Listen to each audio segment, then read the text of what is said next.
নবী আলাইহিস সালাম বলেছেন, এমন একটা সময় আসবে আসবাহার রাজুলু মুমিনান ওয়া ইউমসি কাফিরা, মানুষ সকালে ঈমানদার থাকবে, বিকালে বেঈমান হয়ে যাবে, কারণ সে জানেও না যে কোন কথা ঈমান চলে গেছে, কোন কাজে ঈমান চলে গেছে, কোন বিশ্বাস ধারণ করবার কারণে ঈমান চলে গেছে।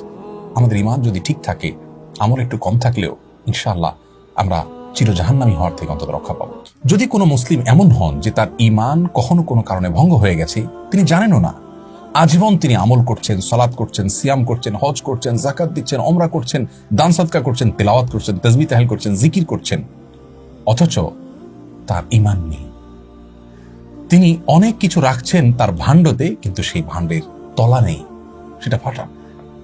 আল্লাহ রাব্বুল কাছে অনেক আশা নিয়ে যাচ্ছেন, অনেক আমল করি, কিন্তু সেখানে কিছুই পাবেন না, কারণ তার ঈমানই নষ্ট হয়ে গেছে, তিনি জানেন না। আমরা পৃথিবীর বেশিরভাগ মানুষের অবস্থা হলো, আমরা আমাদের ঈমানের কোনো খোঁজ খবর নেওয়া হয় না।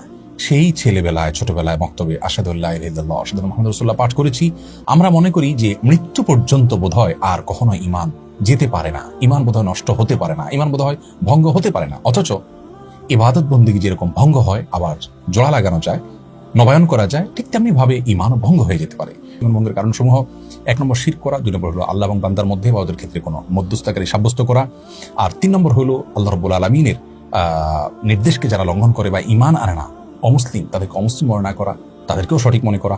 4 নম্বর হলো আল্লাহ নবী সাল্লাল্লাহু আলাইহি ওয়াসাল্লাম আনিত দ্বীনের চাইতে কোনো আইডিওলজিকে, কোনো জীবন দর্শনকে উত্তম মনে করা।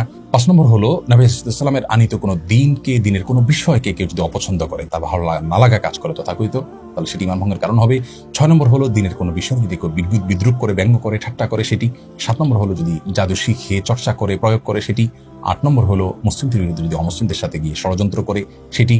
এবং 9 নম্বর হলো কেউ যদি মনে করে যে সেই অথবা নির্দিষ্ট কিছু লোক তারা কোন হাদিসের এই সমস্ত আদেশের ধার ধারণা এগুলোর ঊর্ধ্বে তারা কোনো প্রয়োজন মনে না করে, অনাবশ্যক মনে করে সেটি।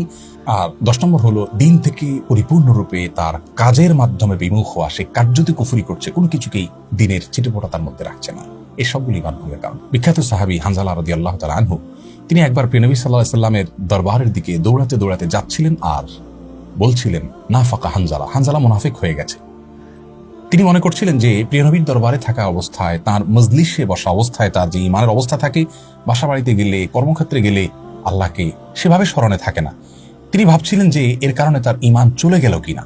প্রিয় দর্শক দেখুন, একজন সাহাবী তার অবস্থার একটু পরিবর্তনের কারণে তার ঈমান নিয়ে তিনি শঙ্কায় পড়ে গেলেন, ঈমান আছে কি নেই তার খোঁজ নেওয়ার জন্য, নিশ্চিত হওয়ার জন্য রাসূল করিম সাল্লাল্লাহু আলাইহি ওয়াসাল্লামের মজলিসে এবং দারসে হাজির হয়ে গেছেন।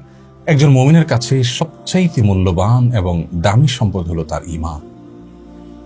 ঈমান যদি কেউ ঈমান বিধ্বংসী বিষয়সমূহ থেকে অক্ষত রেখে, অক্ষুণ্ণ রেখে, নিরাপদে রেখে, হেফাজতে রেখে, সংরক্ষিত রেখে দুনিয়া থেকে যেতে পারেন, আল্লাহ রাব্বুল আলামিনের সাথে সাক্ষাৎ করতে পারেন, তাহলে তিনিই হবেন চূড়ান্তভাবে সফল কাম এবং শেষ হাসি তিনিই হাসবেন ইনশাআল্লাহ তাআলা।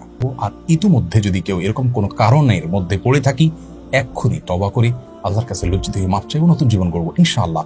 আল্লাহ তাআলা পেছনের সমস্ত গুনাহ মাফ করে দিবেন এবং নতুন হিসেব আমার শুরু হবে, হালখাতা হয়ে যাবে। আল্লাহ রাব্বুল আলামিন আমাদের ঈমানগুলোকে শত সহস্র ফিতনা, ধোঁয়াশা, বিভ্রান্তি এবং গুমরাহি, পথভ্রষ্ট হওয়ার মতো যে ঈমান বিধ্বংসী ঝড়গুলো আসছে, এ সকল ঝড়ে, এক এক ঝড়ে কিছু মানুষ কাফের হয়ে যায়, বেঈমান হয়ে যায়, সকল ঝড়ে আমাদের ঈমানকে ধরে রেখে, অক্ষত রেখে আল্লাহর সঙ্গে সাক্ষাৎ করা, আখিরাতে উপস্থিত হওয়া তৌফিক আমাদের সকলকে দান করুন।